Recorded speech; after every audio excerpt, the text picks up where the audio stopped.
Hello, hello, hello, and welcome to another SCOUTCAST brought to you by Fantasy Football Scout. As always, you're joined by me, Andy, FPL mode. And I'm not going to lie, it feels like it's been a minute. It feels like a little while since we've been on here. And as you can see, 66% of this stream is absolutely killing it with their ranks. Less said about the 33%, the better. As always, you're joined by the two very, very reliable other members of my team who have actually had a bit of a swap around on the screens. I've noticed Nacho's now in the middle and Hibbo's on the side. So I don't know whether that means Nacho's been promoted, Hibbo's been demoted, I'm not sure. But Nacho, I hope you're doing well, mate. Thank you for joining us tonight. Yeah, no, good to be here, mate. Yeah, it feels weird you coming to me first. A bit off schedule this is, but yeah, it feels a while. Feels like there has been so much going on right now. I can't remember chaos like this in like an FA Cup break. So yeah, I feel like we got a lot to talk about. Chip strategies, double game weeks, injuries. Yeah, lot to go through. It's not even just the injury; it's the suspensions as well, isn't it? Suspensions are absolutely crazy at the moment. We'll talk about that in a second. Hibbo, I was half expecting you to walk off then when I went to Nacho first. How's it going, my man? It's good. It's nice to be back. Obviously, I wasn't feeling the best for the last pod, and Mo stepped in, and it's nice to come back in a green arrow. It feels like there's a wee bit of momentum going in terms of FPL at the minute, but Nacho had something in the head. There's loads to talk about, like milestone-wise. We've got blank game week 29, a double confirmed in 32, a likely double in 33, and definite blanks in 34. So plenty to chat about. It's a business end, and let's talk business, basically. Oh, yes, because there's been a lot of business, as Nacho's already alluded to there. We've got suspensions, two massive big suspensions there. Cunha just couldn't do what he kept on doing and not getting suspended. Obviously, he had a little bit of a suspension tightrope at the beginning of the season where he broke someone's glasses and had a bit of a fight. And then, unfortunately, it happened again in the FA Cup as well. And because he got sent off, it looks like it's going to be quite a lengthy ban. And so he is banned for the Premier League as well, which is obviously a massive shock. Not only that, Anthony Gordon also got sent off, so he's going to be suspended in the Premier League as well. And we also have big injuries. Mateta basically got assaulted on the pitch with the high boot against Millwall, which was absolutely crazy. We've had lots going on. And we need to make sure that we talk about all those permutations because a lot of these players, people bought for the blank game week. And funnily enough, a lot of these players we were talking about, we've got Anthony Gordon who got sent off, Lewis Hall who's now out for the entire season as well, people that are on free hit 29 because of the blank game week. That doesn't help them either. So it doesn't really feel like a lot of people came out of this weekend very well, unfortunately. But before we go into all of that, let's have a look at our points from last week, where I somehow managed to get a red arrow. I managed to have Pickford in goal with 2 points. Gabriel got me 7. Trent got me 6. They had more than that points-wise for a little bit, but I think their bonus went down a little bit late.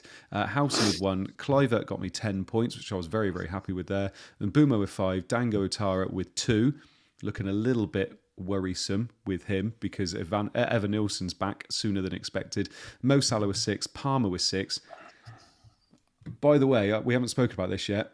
How Palmer blanked on Friday night, I have absolutely no clue. He had 2 or 3 clear-cut chances. Salah obviously got an assist, but that did seem the week where Palmer captainers could have got something against Salah, but it didn't happen. Cunha with 2. Raul Jimenez came on for me because Isak wasn't even in the squad for Newcastle. What a midweek. What a midweek. But yeah, I ended up with a red arrow down at 833k. I think it was 48 points I got in the end. Not great. But we have had some good points. So Nacho, talk us through your points, my man, because that Brentford double up is still doing you wonders. Yeah, I'll tell you what, I've had a bit... This has been my MVP all season for sure. And I've kind of been saying to people, tread carefully with him because he's fantastic at home, but away from home, both Brentford and Vissa aren't necessarily the most reliable. But honestly, when I've needed him, he has stepped up. And in the last 2 game weeks, 8-pointer away against Leicester, 9-pointer against Everton. It's been great.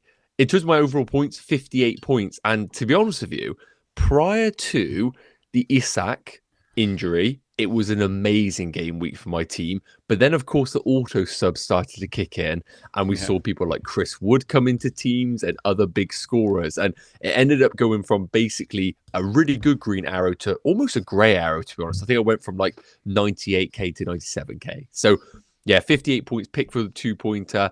Trent, Munoz, and Gabriel, like you said, at one moment, Gabriel had 9 points and Trent had 7. So I kind of had a bit of a shock when I come back on and thought someone stole all my points.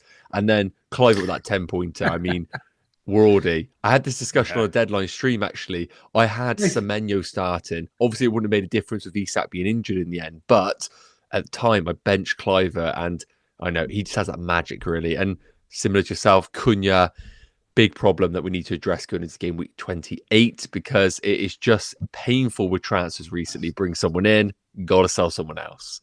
Yeah, no, big time. And yeah, like you said, those bonus points going down. It's new this season where those bonus points can change even a day after, as long as it's before the last game obviously plays. But yeah, Kluivert with a 10 there, not too bad at all. But Wissa has definitely been your hero this season.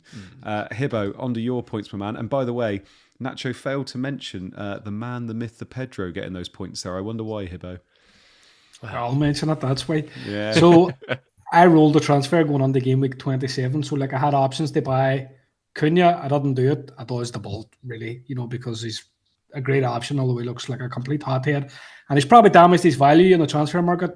I don't know if big clubs are going to be that interested in a player who looks quite loose with his hands, like, on the pitch. 68 points in a green arrow up to 139k. So just to go through the team from back to front. Pickford blank at a double Arsenal clean with Gabriel and Timber. Trent got a clean and subbed off early as well, which is always good. Palmer blank as captain, so 6-point cap. Salah with the assist and 6, and Bruno and Kluivert with 10 apiece. So happy with those two. We had the man, the myth, the Pedro back in the team, back in the goal field, 8 points. Pedro blanked against Flecken, which was crazy because I had about 2 or 3 one-on-ones, and by rights he should have scored. And Watkins had the assist. I think all on, pretty happy. The touch near Palmer point, I think there was a lot of kind of post-game week hindsight, captaincy on Twitter or X, whatever you want to call it, about whether it was the correct pick. And like I just kind of think, I just want to go on record to say I don't really think that kind of thinking is like helpful for me as a player to kind of analyse things post-fact. Like, don't get me wrong, like I do like to analyse my play, I do like to analyse how I can improve. But I think if you look at Palmer's performance, I think he missed 3 big chances. If you look at Chelsea as a team, they scored 4, they could have scored about 7. If you look at his XG and his XGA, and you look at Salah, who was kind of underwhelming against Newcastle, I think this was very much an opportunity, and I think it just kind of stinks of hindsight to come out after the fact to say, I really think that I made the wrong play. Like, I think sometimes in fantasy you have to accept that you make your decision pre-deadline, then nothing's really in our control. It's in the lap of the gods, and luck plays its part, and there is a certain amount of variance. But I think 99 times out of 100 I would make the exact same play again if I had the opportunity, because it felt right. I think, like, if we look at Nkunku and we look at Pedro Neto, like, they weren't exactly players coming in that fixture in big form. Both of them hacked up and done well. So I think Palmer was a good opportunity. And I think don't just judge your decisions solely based on the outcome. And I know people think this is like some kind of analytics cop-out. But I think if you judge everything based on the outcome, there's a danger that you'll associate good outcomes from bad play with good decisions. If you know what I mean. Like, you'll do bad things and you get a good result and you'll think, oh, I must do that again. But like, really, you've just got lucky. So I think the Palmer one got unlucky, in my opinion. And I don't think judging by outcomes can help your decision making in the future either, because how are you ever going to know how to make a good decision if you're only ever judging by outcomes, if that makes sense? Because you can't use the outcomes to help you make another decision. So I'm looking at it, and I went for Palmer purely because I thought Palmer was going to be a differential captain, whereas actually in the end, an awful lot of people captained Palmer, and obviously they won 4-0, I think it was in the end, and it looked like Palmer should have had some goals in that, but. Obviously, it's just how it happens. I'm assuming, Chelsea are back now, aren't they, Nacho? We should all be jumping on. Well, I'm surprised I'm not getting picked on here, because I remember distinctly in our stream last week, I was saying Salah captaincy, Palmer won't deliver. And I was correct in that sense, but I was so against Chelsea pick. But I'm going to be honest with you, didn't realise how bad really the opposition were going to be. And I went for Cole Palmer in the end just because I've read a few things on Twitter, realised the team that they were going to be pulling out, and it just seemed like a obvious pick for Palmer in that sense. But there's always that risk going against Mo Salah, isn't there? But are Chelsea back for one more game week, correct? After that, no. But one more game week, we are back, because Leicester are equally as bad. So temporarily back. Temporarily back. Yeah, like it. Right, let's have a little bit of a look at the XA tables. By the way, I forgot to say what our rundown is tonight. So we're going to be looking at the XA and XGI tables. We're also going to be looking at the predicted fixtures because of the double game weeks and blank game weeks, which we do have a little bit more information about those as well. And then we're going to be looking at our free hit 29 drafts and if there's any differences, which there probably will be now because of the injuries. Then we're going to be looking at the fixtures, the predicted double game week 34 and our bust teams as well. So the XA tables at the moment, these are the XA that players have picked up over the last 6 game weeks. No player is above 2 XA for the last 6 game weeks, which is quite interesting. But we do have quite a few players that are quite high. Mo Salah on 1.99, Damsgaard and Alanga are all above 1.9. Then we've got Yankuba Minto, who's having a bit of a resurgence at the moment. Marcus Rashford, who is also having a resurgence at the moment. Zoboszlai, Eze, Cliver, Trossard, Bellegarde, who I don't think I've seen on this list at all from Wolves there. Semenyo, Doku, Tyrick Mitchell, the man, the myth, the Mitchell, and Bumo, and then Bruno Fernandes rounds off this table. Poor old Bruno Fernandes. All that XA, no one to convert his chances. So he just does it all himself for Hibbo's team. So let's have a look at this table then. Now, I find it really interesting that Marcus Rashford is on this table. I know they're obviously blanking in game week 29, but there's an awful lot of players, Hibbo, that are looking at players like Marcus Rashford and his mate Asensio as well, who might be on penalties now. Are they worthy of being put on our watch list, do you think, Rashford and Asensio? I think maybe in time, let's see what happens in the latter part of the season. Like, if I'm thinking now about how I want to play the next game weeks, I'm not going to look at an Aston Villa option, because they blank in 29 really, and I think even if you free hit in 29, they don't really help you in a sense because I think the good players they have are probably say like Palace options that people were interested in, and Newcastle options because they've got good fixtures on the far side of the blank game week. So I think for me, no, I do think the Asensio one is. I do think, well, number one, Rashford's data is interesting here because he's only played 202 minutes. That's pretty key. Like if you look at that in the context, like Salah's top here, Salah's played nearly 800 minutes because these 6 game weeks include a wild pile of double game weeks for Liverpool. But Rashford's quite low on the minutes here. What I will say is the Asensio that's big information to me. Like if a player, I think he took the pen with Watkins and Rodgers on the pitch. He did, yeah. So that's going to suggest that he's maybe taking pens now. Like we're going to assume that, I don't know, we'll be put maybe like a 70-80% chance that he's number 1 pen taker at the minute. And I suppose let's wait and see on the far side of the blank game week if opportunities come up to like pick up a Villa player. The only issue with now until the end of the season is we slalom now from, and I know like Lidraiser hates this, but you have to play it this way. You basically slalom through blanks and double game weeks, and you have to pick those players. So like any player that blanks and also doesn't have doubles, they basically effectively become a non-option between now and the end of the season for the most part. There's obviously exceptions. If it's a big hitter like Salah, you might try and keep and shoehorn him in. But if somebody like Asensio falls on that bracket, it could just fall through the cracks and not really become a pick, if that makes sense. No, I get that. And I mean, what you've just mentioned there about slaloming in between the blanks and the doubles, someone that has a blank game week and has probably no more doubles coming up, but he is top of the XA table, 1.99 is Mo Salah, Nacho. I'm going to go straight in to you really hard, which I've said before, but okay. I won't mention. When do we sell Mo Salah? Wow. Jeez, what a question. That's a big question, isn't it? Wow. I think you should do it now. Brilliant. Get it done now, and then I can lap up the points. No, of course, anyone watching this back. Just very quickly, by the way, they're currently drawing the PSG. Then they've got Southampton. Yes. Then they've got another game against. Oh no, sorry, they're winning against PSG now. No way. Yeah, Harvey Elliott, but Salah's just gone off with a knock. So okay. What do we think? Well, do we sell him? Is he going to have managed minutes? What do you reckon? Well, I think firstly with a player like Mo Salah at his price point, we have to always understand how many times we're going to captain a player of that price because that is the real big thing. I've just put my thumb up and it's come up, hasn't it? So captaincy is massive. So coming into game week 28, we've obviously got round 2 of Cole Palmer versus Mo Salah.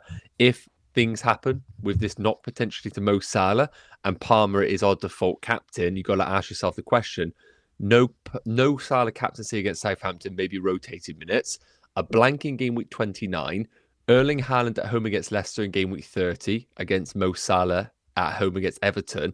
And then we come into more Champions League fixtures if they were to progress in the competition. So I'm not planning on selling Mo Salah because I think there are other options available, like a Cole Palmer, that could be an alternative route to get yourself to other options.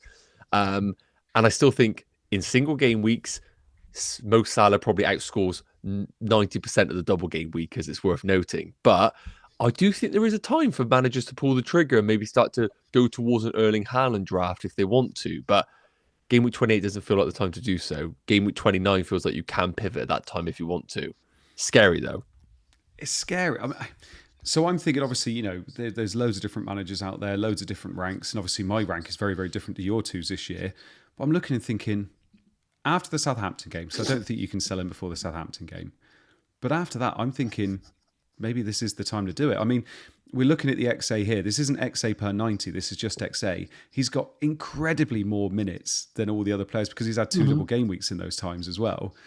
I think you can do it. I think you can go against him if you want to try. Because how many other opportunities are you going to get? You've got someone there that's going to be captain by most, and he's going to be between 150 and 200 EO most weeks. I think there is definitely a case for the fact that you can sell Salah, get in someone like Haaland, isn't there, Hibbo? I do, and like we had talked obviously Mo was on last week, and we'd talked in previous weeks that I'm interested. I'm Haaland curious, I suppose, from game week 29, and I do think across 29 and 30, there's an element of a free swing at it because like he blanks obviously in 29, he can't hurt you that week. And then in game week 30, like Haaland's at home to Leicester. And, we know how bad these promoted teams are. Haaland's a funny one because Salah's played so well. It's like, unless the injury happens for Salah, if an injury comes for Salah and it becomes a known thing, loads of people will make that move to Haaland. But I think people are so wedded to Salah as a pick that they'll struggle to come off him psychologically because it's been so good for them this season. And I think you hit the nail in the head. Like, you're going to have like double game week 32, you're going to have double game week 34, you're going to have you're going to have the blank game, you're going to have double game week 32 and 33, blank game week 34. You're going to have loads of weeks coming now where there's a different captain that week anyway. Yeah, exactly. If you know what I mean. Because of the doubles, like you're going to captain Isak in a Newcastle double, you're going to captain somebody in the double game week 33, somebody in the blank game week 34 might be more appealing. Do you know what I mean? So, as that money put to better use, potentially, I think it's a better discussion for the future. But it'll be interesting if he's not fit because Liverpool play at 3 o'clock on Saturday. We generally get the Liverpool team.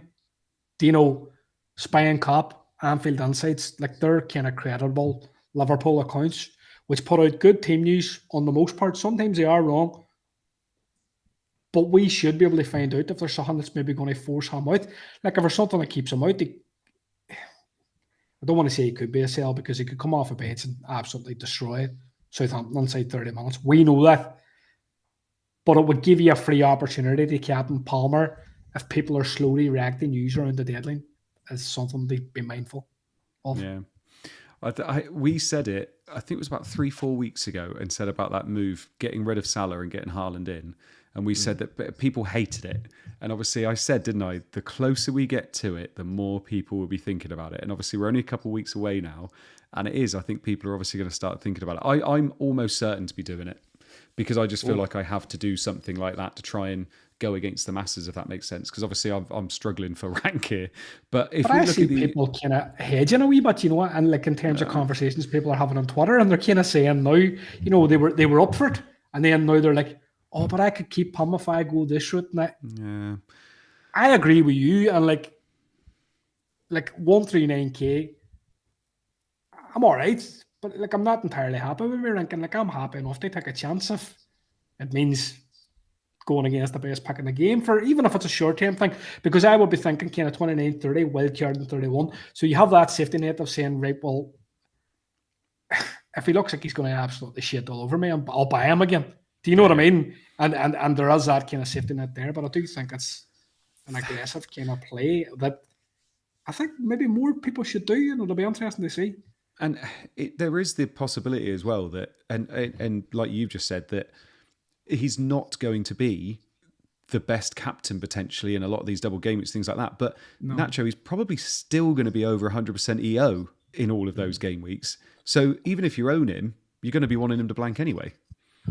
Yeah, and that's exactly it. And we've had a few of those situations, haven't we, recently, where your captain goes and then you're praying for one of your key men in your team to blank it. It's a scary prospect. But I think when we get to the business end of the season, where we got opportunities at alternative captains, and as we spoke about, double game weekers to also counteract Mo Salah, I think there is going to be a bit more of a crowd that move towards that direction the closer we get. And I do think the fixture schedule for Liverpool is going to have an impact.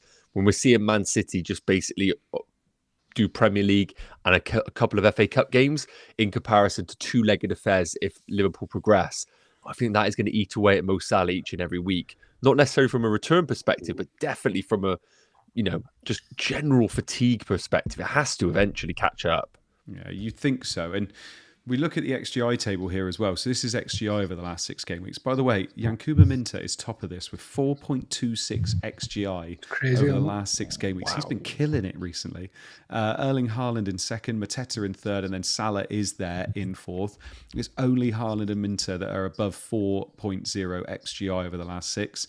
All above 3 is Mateta, Salah. Obviously, Mateta out for a week, 2 weeks.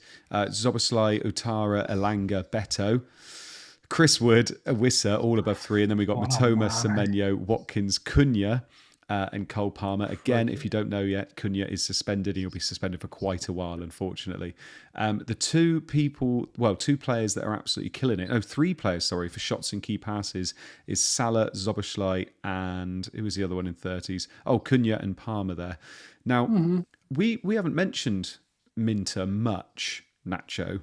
Brighton seem to be so tough to peg down exactly who it is that's going to play on a weekly basis. But Minter definitely is putting his name in the hat for more consistent minutes. And he's very much a player that when he does play and he's on form, he plays incredibly well. And he seems to have a little bit of that goal touch at the moment as well. Is he on your radar?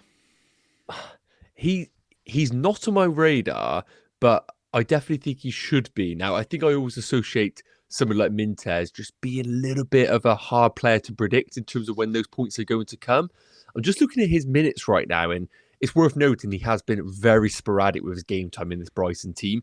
But over the last 4 game weeks, he started all of them and he's played basically 90 minutes. So maybe we are coming into the second part of the season where Herzl actually knows his best team and he's going to integrate the players in. That's done. Now it's time to really go for the business end of the season. And 5 million for a midfielder, he has to be in the discussion when we are looking at cheap alternatives, especially if we are trying to hold players like Salah, Isak in our teams, and also put in someone like Erling Haaland on top of this. We need to find these cheap alternatives in the game. And Brighton are nice because even though they have Man City away in game week 29, I think even though I don't expect Brighton to win, could I see Brighton score goals in that game? I could. So I don't think it's a terrible fixture. And of course, they are projected to have a double later on in the season. Could be a fantastic wildcard pick for us if we get in that position. But as of right now, I don't feel compelled to bring in Minter myself. But it's worth noting, if you said to me right now, Minter or a Bournemouth midfielder, I think I'll probably be quite tempted by Minter as a bit of a punt now, with Bournemouth midfielders being very hard to predict with the return of Evan Nielsen and all. So I like the punt. I'm not one to go there, though. No, that's fair. And actually, you just mentioned it's like we practice this, boys. I was just about to mention there, Hibbo. Obviously, quite a few of us invested in Dango Utara because Evan Nielsen, we thought the timeline was a little bit longer than what was happening. We thought we were going to be wildcarded in game week 30, game week 31, and obviously he would be fine until then. Evan Nielsen came back a lot earlier than we thought. He was on the bench, and then he did play midweek as well. I say midweek, at the weekend as well. And he scored. So is there a danger now for Dango owners? Is he kind of just benchable now and that's all you do with him? Are you quite happy playing him? What do you think about his minutes moving forward? Because obviously a lot of people bought him for the blank. I think you probably have another look and see how it develops. You know, does he stay in the team? But I think at Bournemouth there's more than Evan Nielsen. Like, you know, Tavernier, he was out for a while, or Tavernier, he was out for a while. And Kluivert benefited in terms of the X-Men's there. Do you know, there wasn't really that competition. He's come back, and that has the potential to put a wee dent in Kluivert's too, although he's obviously playing very well. His goal was absolutely amazing in the last game against Brighton. But I would be, if I was an Otara owner, I would be slightly concerned. And there's no element of I told you so, I don't really think, because they did the timeline for Evan Nielsen did look as if it was slightly more long term than what it's turned out to be. He's definitely made a quicker recovery, but I wouldn't panic. Like, if he's there in your team and he looks like he's potentially going to be an option that's going to play in 29, if you're kind of stuck for transfers, I wouldn't be chopping him out for a hit or anything like that. I would just go on to 28 and see what happens. You know, the likelihood is you're only holding these players now. The players that you have on your squad, you might only be holding them now for another 3 or 4 weeks. And then it's wildcard time, baby. And then you forget about it. So you're kind of just hoping for the best. And everybody's got a wee bit of it. Like, I've got like Timber. Timber, I think, still a decent pick, but Ben White's floating in the background. Like, you don't really know. Is there going to be a chance that he jumps back on? I think everybody's got a couple of players that got in their team at the minute. And I'm just chill about these things. I just think, don't panic and just wait and see what happens. They're still on the table here. Like, you know, they're still here. Like, Otara's still there. Semenu's still there. So they're still playing well. And Bournemouth are obviously looking like a really good side, as you well know. So I just think don't panic. Stay on. Wait and see. Now, obviously, we don't have to panic too much about that, but one player we do have to panic about, Nacho, is Cunha, obviously suspended after his second silly thing he's done this season. Yeah, he's crazy, isn't it? And obviously, he's going to have no defence this time either. He's obviously going to miss quite a few games, looking like it could be around 5, maybe 6 games there. Now, 3 players in a row here, all around the same XGI over the last 6 game weeks, between 3.03 and 3.19. Beto, Chris Wood, and Wissa. Now, if you were replacing Cunha in your team this week, or potentially next week, whenever it's going to be, Beto, Wood, and Wissa obviously all play in the blank. Wood is probably the best fixture in the blank. Which one do you think you would be going for out of those 3? Well, I mean, I'm not a man to talk about Beto right now. That is definitely Hibbo's responsibility there. I mean, looked like a prime R9 when he was going one-on-one with the keeper. So I might have to let Hibbo take the floor on Beto in a bit. But I think right now, I still think it's Chris Wood.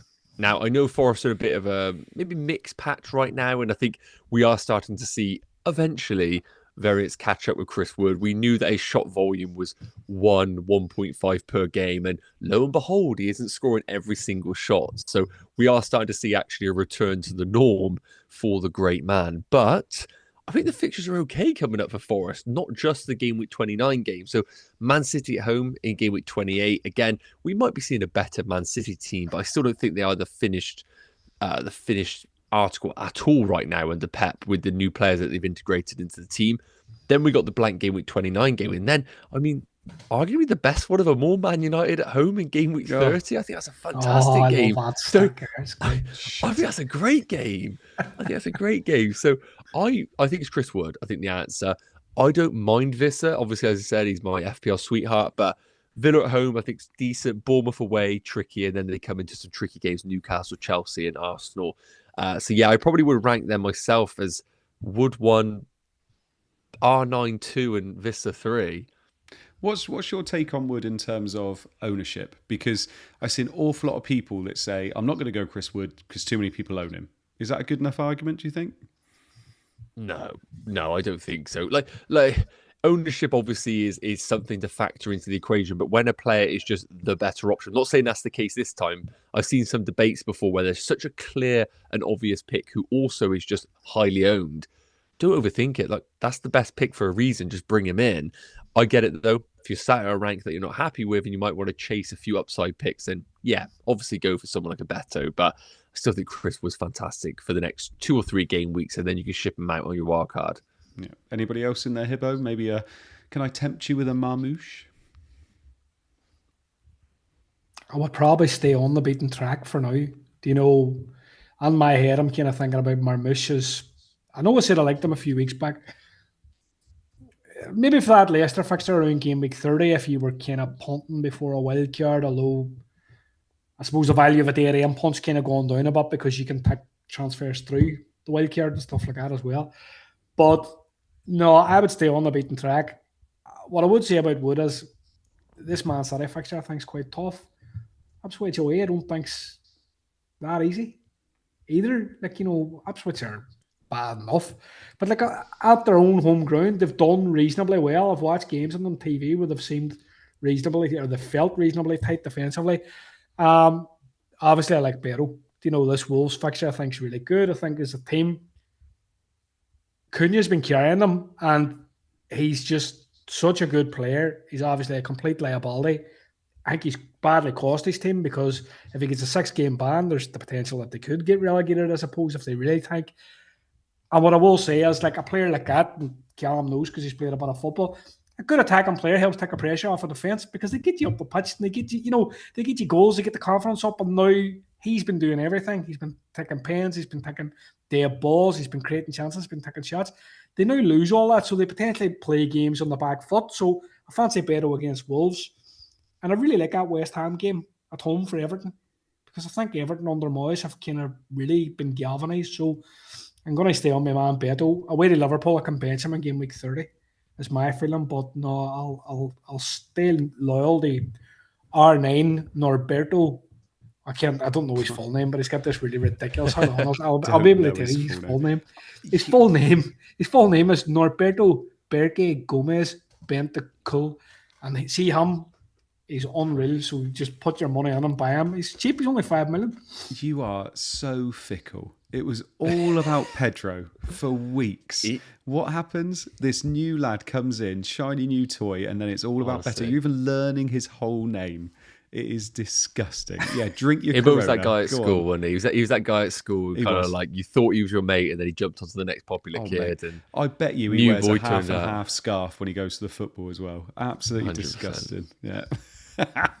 Right, let's have a look at his little smile. Look at some predicted fixtures then for game week 29, 32, all the way to 37. So obviously we know that it's a blank game week in 29 with 100% certainty of Villa, Crystal Palace, Liverpool and Newcastle all blanking. We've known that for quite a while. We also know we have a double game week in 32 where Crystal Palace and Newcastle double. Of course, those people that were on free hit 29 were absolutely loving the fact that Crystal Palace had nice fixtures before the blank and a double after the blank as well. But of course, a lot of those Newcastle and Crystal Palace players now won't be available. So for instance, Lewis Hall and Mateta. So although those players are now out, it's actually hurt those people on free hit 29, which I didn't expect to happen. I thought free hit 29 was actually looking quite a good little strategy for those people. But we now also have, in game week 33, potential quite big chances of Aston Villa and Man City doubling with 93% chance of a double here. By the way, I should shout out the people that made this. This is Solio Analytics, so thank you very much. Johnny C at bskyb.social. Fantastic stuff. I know Hibbo, you get them for us. They're so good. So make sure you do have a look at these. Because of the fact that they're doubling in 33, the higher chance they've got of doubling in 33 means they most likely are going to blank it in 34, which is when we're thinking about potentially free hitting. But things have changed a little bit as well because of a lot of the permutations from the FA Cup. That blank game week 34, I don't think is looking as bad as potentially it was before. So I'm going to go to you first, Hibbo. Blank game week 34 maybe is not looking as bad as it potentially was before. Does that mean we use our free hit maybe in a big double game week instead? Tough question. You're diving on today with what's really tough questions, I think. I am. What I'll say is I'll shout out Johnny Curry, FPL Spaceman. He's part of Solio Analytics for providing these graphics. I think they're really lovely and they really enhance what we're doing here in the show. Blank game week 34 is interesting. I think the numbers, we looked at this graphic like weeks back, and the numbers have really they started to firm up a bit. So I think what we're looking at is we're expecting 6.78 fixtures on blank game week 34 compared to say the bog standard 10. And I think in plain terms, what does that mean? So I think what is fancied is that there's going to be at a minimum of 3 blank games and at a maximum of 4. And the biggest likelihood is I think there's roughly a 70% chance that there's going to be 3 blank games. That's what is highly fancied. But what I will say is, and this is just about a tip, the FA Cup quarter-final has like a dedicated slot in the calendar. So that was a big change this year, because that used to create itself a big blank game week. That was what used to create the biggest blank game week. That now has been given a fixture slot on Saturday the 29th of March. So that's kind of sandwiched in between game week 29 and game week 30. So going into game week 30, we will have clarity on the game week 34 blanks. Do you know, these percentages on the screen will have really firmed up, and we will know roughly who's going to blank in game week 34 as a certainty. Now, at that stage, we're probably still not going to wildcard in 30. We're maybe going to look to wildcard in 31 or 32, maybe at the latest for me anyway. By which stage we might know about which of those blank games have moved on the double game week 33, because they don't necessarily all move on the double game week 33. And I think there's a bit of an anomaly where they've talked about Forest and Brentford could be a blank in double game week 34. But I think they moved the Forest fixture in double game week 33 to like a Monday night. So basically from that, like the fixture guys, Ben, Creon, Tala, James for Planet FPL have all basically said it's going to be unlikely now that they're going to be able to double in that week, because of the fact that they've pushed the fixture to the Monday. So small things like that. So no, I think it's important to consider that we're going to have clarity very soon. But I think it's important to know, because like by the time wildcard 31 or 32 comes round, I think this part of the season is going to become pretty kind of solvable. So they kind of reflect back, I think, on blank game week 34. These percentages are all determined by kind of spread markets. Yeah. So that's how they determine like which of these fixtures are going to blank and which of them are going to potentially move as doubles, is done through analysing, I suppose, TV scheduling. So Man City, Aston Villa is at big risk of being a blank because both teams can progress in the cup. So I think that fixture's down is about like a 97% of a blank. Brighton are big favourites against Forest in the FA Cup. So that's very fancy to be a blank against West Ham. But on the flip side of the coin, Forest and Brentford can be a blank because both those teams are facing each other in an all-Prem FA Cup tie. And Fulham and Crystal Palace is also an all-Prem FA Cup tie. But to kind of touch back on your point about the free hit, no, I still think free hit feels like it's on in game week 34, because you're going to be in a very tricky position, I think, where, like, say, hypothetically, 3 of these fixtures move from blank game week 34 and the double game week 33. Let's say, for imagine, you're going to get 6 teams double and 33 that then blank on 34. Yeah, that just makes navigation completely impossible. You're going to wildcard in 31. You want to capitalise that last 8 game weeks of the season, and you're not really going to be able to do it with a free hit. So I think the people that decided they free hit in game week 29 have got a really unlucky break, because they've probably really planned with their Newcastle players, and they've obviously taken it in the chin with like Matera, Lewis Hall and people like that, but they're also going to lose their free hit. And I think a free hit's going to be really valuable for the running. I think it's going to be super hard to navigate that latter part of the season. I think you'll be able to cobble a side out, but I don't think you'll be able to really hit home or maximise it without the free hit. So I'm still very much on free hit. And maybe bench boosting at 32 or 33. Exactly. Well, I mean, you just said the biggest thing there, which is what I was going to mention, is that the teams that are doubling in 33 will blank in 34. And that's the biggest thing for me in terms of using that free hit then. And also, the people that are on free hit 29, I think that their strategy has been hit quite a lot with these injuries to Mateta and Lewis Hall. Yeah. Now, Nacho, Hibbo was mentioning it there a little bit about wildcard, when you're going to wildcard. Now, I don't see another time to do it apart from in 30 and 31. And obviously in 31, we're most likely definitely going to know the fixtures in terms of the blank game weeks and the double game weeks, because you don't want to use it in 32, because those that have still got their triple captain, that ESAC double game week looks nailed on for a triple captaincy, to be perfectly honest. 33 looks really, really good for a bench boost. So, of course, you can't use wildcard in those two because you're using the other chips unless you've already used a triple captain. And free hit in 34 looks very, very sensible, because you're not really going to want to use a wild card in a blank game week, because then obviously, it all changes after that. So 30 and 31 seem the most sensible time to wild card at the moment. What's your thoughts on that? And Do you see another time that maybe is sensible to wildcard? Yeah, I think obviously it comes down to team specific and how many chips you have available. So I think if you're in a spot where you obviously can run through these game weeks with the free hit in game week 29, I would probably not wildcard straight after your free hit. So if you are free hitting in game week 29 and your squad's looking good, try and postpone that wildcard to later on and maybe have a really strong end to the season, maybe around game week 35. And even though there's been that classic thing in the community for years now where if you use a wild card, you have to bench boost the following week in order to really capitalize on the wild card. I still think that does make sense, but if we're not going to be having incredible doubles in game week 33, for an example, then I don't think we have to be as rigid with our structure and our chip strategy. I do think, though, game week 31, for my personal team, just for context, I've used my assistant manager chip, everything else still available, I think does make a lot of sense. I think what it does as well is it does keep the triple captaincy open if you want to. Game week 32 makes so much sense with Isak, but if we do get that potential double in game week 36 for Man City with Erling Haaland, and to be fair, even if the double doesn't arrive and you maybe take that punt, they still have Southampton in game week 36 as a single, which isn't the worst case scenario to be in if you were just a land your triple captain on him. And then if you get the double, it's even better. So yeah, I was still very traditional with the chips. I like the idea of game week 31 wildcard, and then around the next few weeks afterwards, capitalizing on double 33 with a bench boost around that, and then free hitting in game week 34 out of that. If you have all your chips available, then I think it's actually a bit more of a pain than actually a benefit right now, it feels. Yeah.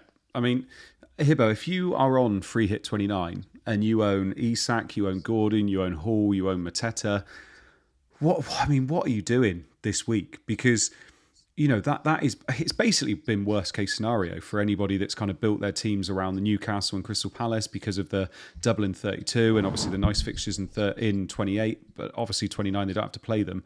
What are you doing this week? Are you just taking your medicine, knowing that you're going to free hit in 29? It's not too bad. Do you try and replace them? What do you think you're going to be doing? No, well, I think you make a good point on the fact that you are going to be able to free hit in 29. Yeah. That's pretty key. Number one, I think what you should always do with any of your transfers is who's the lowest common denominator in your team? What's the weakest link? And I think Cunha is going to be the weakest link because he's going to have a 3-game ban. The chances are that he has a 3-game ban. The chances are that's going to be extended to maybe 4 or 5, maybe even 6 because he's had a second big offence this season. So you're going to have to take a chance with him. If Lewis Hall, I saw rumours about Lewis Hall being out for the season, but is it definitely confirmed? I think it's confirmed, yeah. Again, then he's going to be another one. If he's basically dead as an option, he's gone. What I will say about Mateta is he took a heavy hit to that head. Obviously, it was a ridiculous tackle.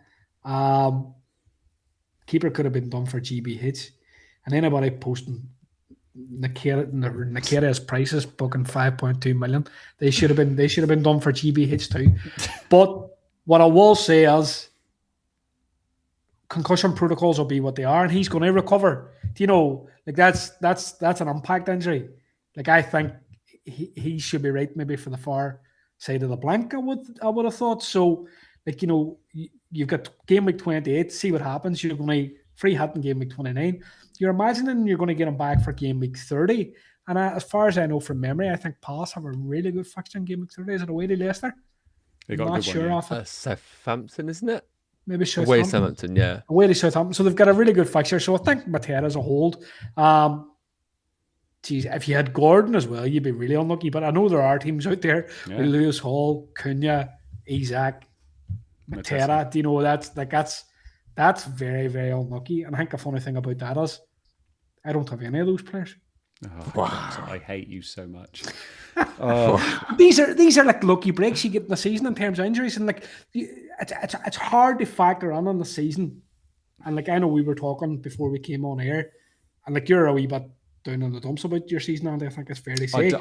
I don't think I'm winning FPL. You don't think you're winning FPL, but no. You can't really put a number sometimes on how badly your season can be rocked by injuries and how week by week you're kind of firefighting to get yourself back on track by taking out players that you planned on having for the long term. It's so unlucky. And then, say me at the minute, I've got shitbags like Beto, Pedro, and boys like that. And I'm kind of cruising through this as if this season will forever be remember for me from the Ndai and Beto decision. Like that is still to me like 50-point it's swing. Just mental how much difference that has made. Just bringing up the free hit 29 draft that Nacho you made for us not that long ago. Pickford in goal, Fabianski as well, Gabriel, Gavardio, Mikolenko, Aït-Nouri, Ola Aina, and then Kluivert and Mbumo, Foden, Wanyeri, Bruno, Wood, Cunha and Haaland. I'm not going to lie, mate. I think you absolutely smashed this. Apart from the fixtures being the wrong fixtures, I do think you smashed this. Obviously, Cunha, I would say, Cunha, I would say, is the only person you would change now, and that's only because of obviously him being suspended. Who would you put in instead of him now? And is there anything else you changed? I think this is still looking very good. Well, first and foremost, I apologise for people in the previous video saw this. They were commenting about the fixtures. I just haven't had a chance to change them, so I'm sorry, I'm lazy. But in terms of the players, I actually would say I'm not as bullish on this team anymore for game. Now, I've been doing a few free hit 29 drafts, just like playing around, and I actually don't love the free hit 29 now. I get it why people are going down that route 100%, but I'm struggling to build a team that I feel massively content with. Now, a reminder, Man City in game week 29 have got Brighton, so it's not an amazing game. I haven't seen enough from Phil Foden recently to be loving him in a free hit. I think he's a luxury pick. You can go there, but I think you're doing it based on vibes rather than anything else, really. In terms of a Cunha replacement, I think the front three were absolutely locked in game week 29. But now I think there is an argument maybe to go for a two up top. I think Haaland and Wood are locked. If you want to stick with the three, then I think you either go for Marmoush and you go really punty at a similar price point. I do like that if you are chasing rank. But for me, it would be Haaland, Wood. And if you want a third forward, I'm struggling to pick one that I love. Visser is an option, but maybe reverse into a midfield 5 would be the route. And again, take your pick of the Bournemouth midfielders. I think Mbuemo's locked. I think Fernandes is locked. Wanyeri is fun, and it's against Chelsea. But yeah, I'm struggling to find players that I love in this week. Now, maybe you guys have a few more opinions on game week 29 that I'm missing. But Beto legitimately might be that third forward in the front three if you want to go there at home against West Ham. The more I look at it, the more I think to myself, that probably would be my favoured forward, which I can't believe I'm saying right now. Respect. Yeah, I'd be very, very tempted to go Haaland, Marmoush and Gavardio. I think Marmoush would be the nice one to go with. I just think in a free hit, going all in and just doing those stacks, I think is the way to go, because you only need that one big win, don't you? And then all of a sudden it's obviously looking good. And would you captain Haaland, do you think, in that week? For sure, yeah, because those managers that are not free hitting, as we've spoken about already, do have a real big decision, and I think some won't. I don't think some managers will sell Salah or Palmer to get to an Erling Haaland, because he has been a bit of a joke player this season for some people, even though he still is one of the highest goal scorers. So I think it is actually going to be a really nice alternative captain that week. And I do think for those managers that are not free hitting, but can also get to Erling Haaland, are actually in an even more powerful position, because they'll then have him for game week 30, when other managers will be coming back off a free hit and not actually owning Haaland in the game you really want him in, at home against Leicester. So yes, captain on Haaland 100%. On Vardiel, do any of us actually think City keep a clean sheet against Brighton? I think it's the attacker returns as well, though, isn't it? I guess the potential it is, for him. But yeah, I'm intrigued. I'm interested. I probably would go there if I was free hitting, but it wouldn't be for the clean sheet odds. Any comment, Hibbo, before we look at our best teams? No, I think it's a pretty kind of solid team. Like, I think for the most part, I think most of the picks I like. I think I've seen a bit of narrative around Bruno Fernandes captain. What do you think of that? Weighty Leicester. I love the fact you were getting ridiculed for still having Bruno 2 weeks ago, and he's got 2 10-pointers, I think, hasn't he?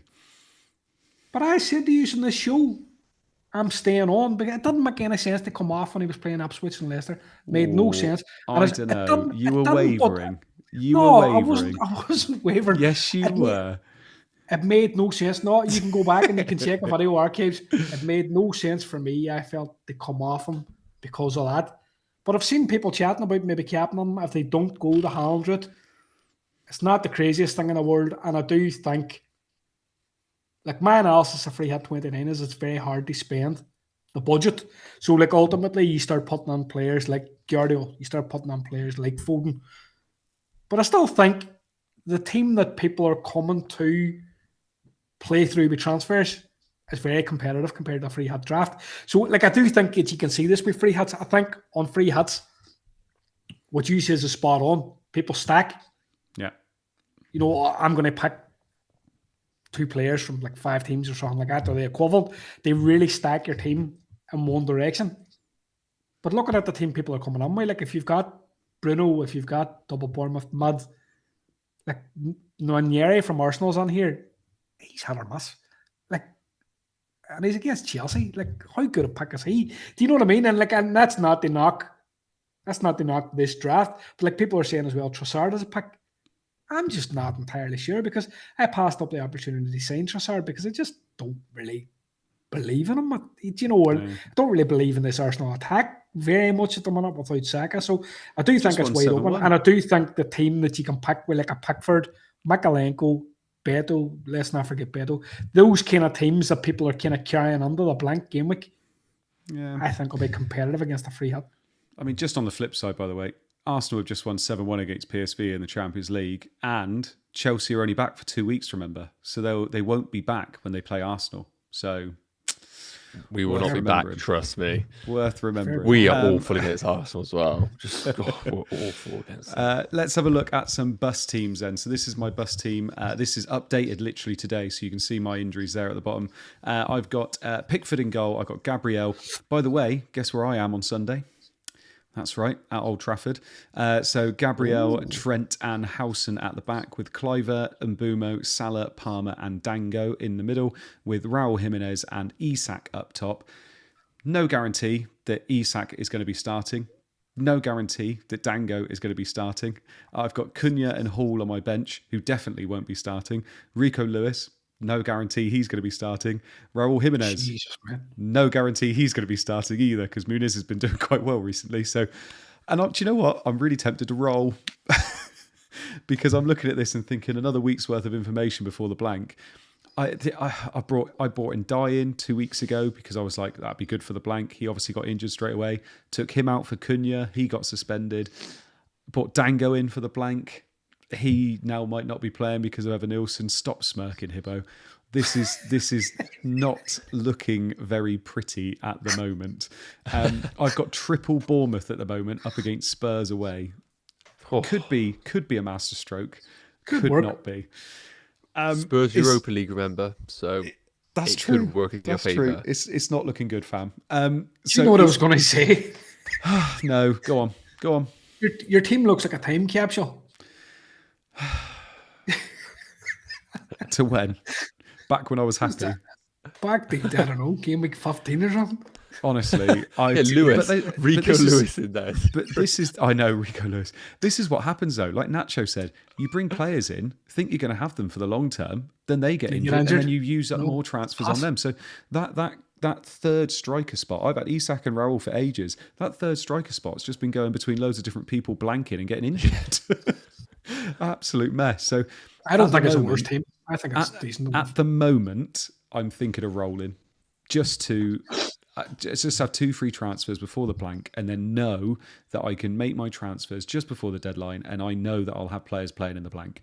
I cannot have another week where I bring a player in and they get suspended or injured. I just can't do it. I can't do it to myself. Can't do it to my family, who, is getting the brunt of this, unfortunately. So that's a joke, by the way. They're not. That's good. So yeah, I mean, anything you guys would do? I mean, I think the big question is, and I'm in a similar boat, we'll come on to it, regarding Cunha, is are you tight with money? Because are you going to have to almost make a really early transfer in game week 29 to get to a player? Or are you good in terms of that? No, I've got 2 mil in the bank. Okay, so you're good. So I'm fine there. Yeah. Okay. So I've got no issue with money. I could move Cunha up. I mean, there's not a lot of strikers I want this week because a lot of strikers we were talking about for the blank, I'd rather just get in the blank. So like, for instance, Woods got City. I don't really fancy that. Beto, I don't fancy investing in a week before. I'd rather just, like I said, have another week and then potentially someone big like that gets suspended or maybe gets a knock, and then I can swerve the other way. So I feel like rolling's probably the way, personally. Okay. Yeah.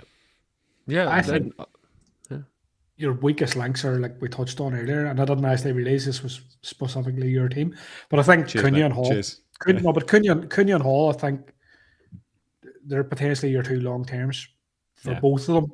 So if we're going to say they're the lowest common denominators, they're the players that you maybe look to upgrade. Hall would have blanked anyway. Cunha's a big loss. What do you think of Strand Larson? People talking him up, and I like Strand Larson, but I don't like Wolves without Cunha. He is literally like the difference in that relegation battle, isn't he? Like in those bottom 4 teams, he's the best player by a country mile, and he was the player that was going to get Wolves out. And Strand Larson isn't Cunha. He is that little goal scorer at the front, isn't he? But without Cunha, I just don't think they're a team really. Aitnor is obviously not too bad. They got players like Joao Gomez in the middle, but I don't fancy it at all personally. And I think when you got Wood just sat there, I think it makes a lot more sense. But I just hope Rico Lewis plays in the blank. That's the biggest thing for me. If Rico Lewis plays in the bank, all is forgiven. But if he doesn't, I'm another player down. So we'll see what happens. Let's move on to someone else's team that is an absolute dumpster fire. So Nacho, talk us through yours. Wow, mine is getting that way. Honestly, it is. The trash is going out with this team. So, yeah, strategy-wise, I am looking to not free it in game week 29. So I am really tight for cash here, and also in FPL. So I got 0.3 million in the bank. I got a Pickford away against Wolves. Back 3 of Trent, Gabriel, and Munoz. So I'm not stressing about Trent. I think Trent, I'm expecting to play against Southampton. I think all Liverpool players are at risk. It is what it is on that week. Really excited about Munoz's prospects. Then we've got Kluivert, Salah, Palmer, Mbeumo, and Semenyo. I was hoping to have Semenyo as kind of like a first sub for my team. But unfortunately, with the Cunha situation, I am obviously locked into who I have now. And then we have got Vissa and Isak up top. So right now, I'm really tight for money. So it's a case of Cunha to Wood or Beto, and just make sure that I have got players available for game week 28 and game week 29, and then sell Isak in game week 29 to bring in Erling Haaland if I feel like he is just essential for the team and get it done. One thing I wanted to ask you guys, have we touched on it, Isak's situation? So it sounds like he's going to be possibly okay for the cup final. There's lots of rumours going around, but I personally think that he's a minute's risk regardless against West Ham, and I don't think it's an amazing fixture. But the problem is, like a lot of people, is it's almost impossible to sell Isak in game week 28 because the only reason you're going to sell him is to get to Haaland. And you can't get to Haaland unless you sell Salah or Palmer. And you can't do it this week. So I think if you own Isak, you have to bite the bullet and just keep him for one more week and then sell him in 29. And that's the kind of predicament I'm in right now. Yeah, I completely agree. It's too hard to move off him, I think, unless you obviously move off him to get to a Wood, a Better, whatever. But then you just sell Cunha to do that, I'm guessing, wouldn't you? Exactly. So it's a tough one with him. But then this is the beauty of Haaland being the price he is that you can't move to him that easily, which is lovely, isn't it? But yeah, you can't obviously sell Salah. I mean, I personally, I do not see the point of you selling Cunha for Wood or Beto this week. I think you just play the players you got. Kluivert and Semenyo are going to play, aren't they? And the rest of your team looks absolutely fine. It's just Isak. So I think I would roll yours personally. I don't know what Hibbo thinks. I think this is a smashing team, and I think if there's a flaw on it, you're maybe a wee bit late in the bench, and the fact that you're reliant on Makalenko, but you have a playing sub. But I do agree. I don't really know how much value is added by buying Wood this week because I don't really like a fixture, and then you're benching Kluivert and Semenyo have a great fixture away to Spurs. Defensively, Spurs are shit, let's say. Yeah. And I think the rest of your team's great. Munoz a super pick. No, I think it's a great team. Yeah. And I was just going to say this, Nacho, and I don't often shout out compliments to you guys on the stream, which I should do more of. But your picks of Munoz and Wissa have been absolutely outstanding over the last 3-4 weeks. You smashed it with those 2 picks, so well done. Thank you, mate. That's all right, no worries. Give it another 3 weeks. I might give out another one. Hibbo, talk us through your team. That forward line. I just love the fact your forward line is so completely different to mine and Nacho's. The forward line of absolute tripe. Anyway, us team. So I've got 2 free transfers and I've got 1.7 million on the bank. And what I will say is we've got that ass man money back. I know we had it back last week, Oh, it's but it's nice great to getting have that back. Great to have it back in the bank. Like, you don't, especially when you went for like a high price ass man. Do you know what I mean? Initially, it was a lot of budget. I think how I'm tempted to go. So I'm tempted to roll the 3 transfers. So yes, I am that guy, and I'm going to explain why. So like, I kind of feel like my team seems okay, and like, secondly, if I'm thinking about where I would use my transfers, and I would like to use my transfers in high value positions, which I feel is an attack. I'm in a kind of tricky spot because a lot of my attackers play in 29, or they feel as if they can't really be sold this week. So do you know what? The minute Pedro's got a game, Bedo's got a game at 29, Kluivert, Fernandes and Palmer's the same. Salah, I can't come off him unless we find out he's lost a leg and he's never going to play for the next couple of games. And Watkins against Brentford's grand because he's got that bit of rivalry because he used to play against Brentford. And I think it's a game he tends to seem to do well in. What I will say is, I had a chance in game weeks going by to maybe go for like short-term differentials as well. So say like in Nkunku, who did well in the last match against Southampton, he does have Leicester now. So like I would have a potential to say, could I go Semenyo to Nkunku? Could I go Bruno to Nkunku? I don't really want to do it. And I kind of feel like I missed the boat because I think if I was going to do it, I should have done it last week. Looking at my team, I do have people like Timber on there, and I do have people like Pedro on there.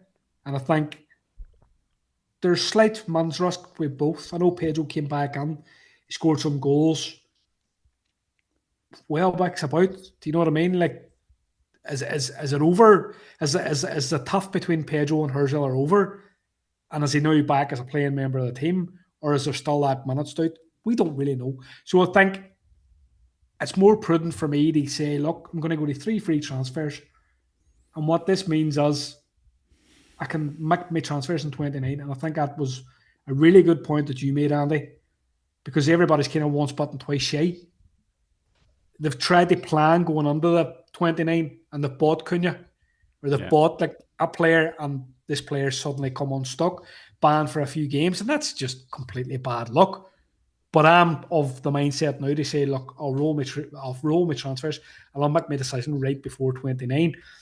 And also on my head, I'm kind of thinking to myself, if I had 3 transfers and I made 2 in 29, say hypothetically I did the Haaland thing, Salah Haaland kind of switch around, I'm not going to have Isaac or say Mateta or Eze in game week 30. And they're like really good fixtures for Newcastle. I think Newcastle have Brentford. Yeah. And obviously, I think it's Southampton we said for the other team. So I would like to be able to kind of transition back to those players if possible, maybe for a 1 week punt before wildcard. So I'm kind of thinking 2 transfers might be useful there. So I think overall the team feels okay, and I'm ready just to rock on with. I know the forward line looks completely unconventional, but I don't care. I like it. The pain of seeing the lack of flags in your team compared to other teams. And like you said, like when you get to the end of the season, no one thinks about that, do they? No one thinks about the fact that you could just get so unlucky, can't you? And obviously, you can get so lucky, and like you could sit and pat yourself on the back and say, "Oh, I've had such a great season." Finished top 10k. No, but you know what I mean? Like, you kind of see people when they're getting on that top 10k and they're on Twitter, and you see the cockiness coming under the tweets and stuff like that, and you're kind of thinking, lad, like there was 1 week you got 15 points off a bench, and like acknowledge that. Do you know what I mean? And like people don't factor that under their season either. Like look at last game week, I came off, or look at a few game weeks back, I came off Isaac for Watkins. I think it was a bold call. Loads of people didn't want to do it. Loads of people checking out it. Isaac got good points. He scored 2 goals in one of the games. I think it was against Nottingham Forest. It was. And then he missed out, and people got, jeez, they got Pedro off the bench, Kluivert off the bench. Who'd you get off the bench? Jimenez for 1 point. But that's what I mean. That's what I mean. That's the balance of like lucky and unlucky. Do you know what I mean? And that's people don't capture that on their season. Like you get to the end of the season and you go, came top 10k, buddy. But you don't factor on lucky bench points or luck on transfers and luck on running during the season, which lets you move your team forward as opposed to firefight. You just did that whole monologue so I could mention who I got off the bench. I know exactly why you did that, you sleazy little man. Right, let's have a look at a bit of a Q&A now then. So if you've got people in the chat that want to chuck us a question now. You've got very limited minutes. We've been going on a little bit longer than usual tonight. So we'll give you 3-4 minutes of your questions and we'll try and answer as many as possible. And these boys are pretty good at being quick now. They're known for their speed, is what their wives told me. So let's have a look at as many questions as missionary speed, I think was Nacho's missus's words. So chuck your questions in and we'll get through as many as possible. Before they do, Nacho, how was the concert last night, my man? Very good. Anybody who wants to watch Teddy Swims, I'd recommend. Very good. And nice. Sabrina Carpenter tomorrow night in Birmingham for anyone who's down that street. Are you? No, I'm not doing that. No. He's not allowed. He's not. That'd be so terrible. He's not allowed within 50 meters of her anymore. Jack says, I have Cunha, Mateta, and Hall. Do I keep Mateta and Cunha and sell Hall? What do you think, Nacho? Who's your priority sell out of those three? I mean, Mateta shouldn't even be a consideration to sell right now while you own Cunha. So it's Cunha out, then Hall, then Mateta in priority order. Yeah. Hibbo says, Andy, who are you going to Old Trafford with? I'm going with my mate. So we're both going to Old Trafford. We're going up on Saturday, going out for a night out in Manchester on Saturday night, and then going to the Old Trafford game on Sunday.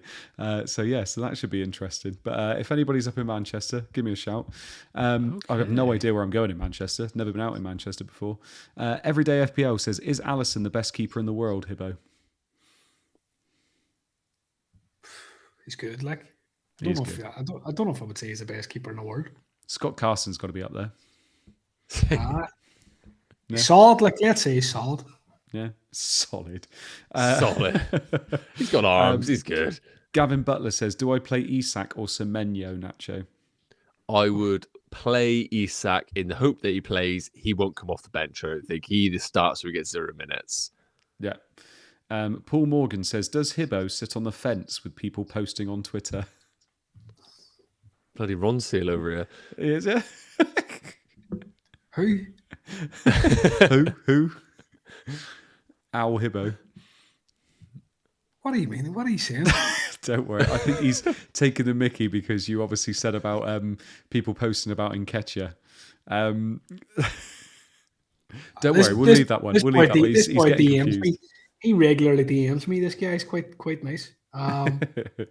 He is, but like I do take the pass, like because I was taking a pass about Strand Larson after Cunha get injured as well at the weekend, because everybody does this in the FPL. Like a player gets injured and they think that the backup is like for like, but they're not like for like. Do you know what I mean? So yeah. I do have a bit of fun with This one I thought was Sus High Addict 94, but it's not. It's Sushi Addict. So, who are your top 3 defenders to own for blank game week 29, Nacho? I'm going to say for game week 29, I think Aitnor is a really nice upside pick for your teams. I think Arsenal coverage is super boring, but I think it's going to be necessary. And then I'll chase, like we said, probably the Man City upside of Vardiel. Nice. Peter says, Andy, could you ask Hoyland to wrestle a bit less when you go to Old Trafford? Honestly, I just want to see some goals. I've got a horrible feeling it's going to be 0-0. I genuinely think it's going to be 0-0. First time I've been to Old Trafford in about 10 years, by the way. I hope so. You got double Arsenal defence, haven't you? I'll not care if Bruno scores because I really love when he scores. Okay. I'm going to be hoping for a Euro goal in the 89th minute then. And last one, Nacho, Jack. Hibbo, sorry, Jack. Who do you think is going to win the Champions League? Liverpool. Really? Wow. Ooh, interesting. That'd be a hell of a season for them if they do. Right. Thank you so much for the people in the chat. We maxed out about 250, which is not bad considering just how quiet it has been in this lax period. So thank you so much for joining us. Thank you so much for those people that are listening after and also those people listening on the pod. We appreciate each and every one of you. Nacho, this feels weird. I'm going to you first to say I hope you enjoyed yourself. Thank you for joining us. Yeah, no, pleasure as always, guys. Yeah, it's been good. Good to have you back here on this one, mate. Glad you're feeling better. And yeah, no, it's been a good one. I think covered loads off, and I feel a bit more content with my team now going into this week after you both have helped me out. Yeah, it's usually a good sign. And Hibbo, thank you so much for joining us as well. I don't know whether we're going to swap you round or whether this is the new order, but I hope you enjoyed your evening. I did. It's like what I think about this pod is like it feels like therapy. Not for me, I think for you. Cheers. Yes. All right. Thank you. Yeah. This is like an intervention. You're both going to tell me you love me in a minute and you're here for me. Although this is all revenge because of Hibbo saying, because we're all friends, aren't we? And me and Nacho just planked him 2 weeks ago. Colleagues. Straight in the chat, wasn't they? We are friends though, aren't we? Stop making it weird, Hibbo. Right, thank you so much for the people in the chat. Like I said, we appreciate all of you. We hope you have a good weekend. And like I said, if any of you are in Manchester Saturday night, drop me a line and we'll see if we can meet up. Thank you very much, and we'll see you all again soon. Bye-bye.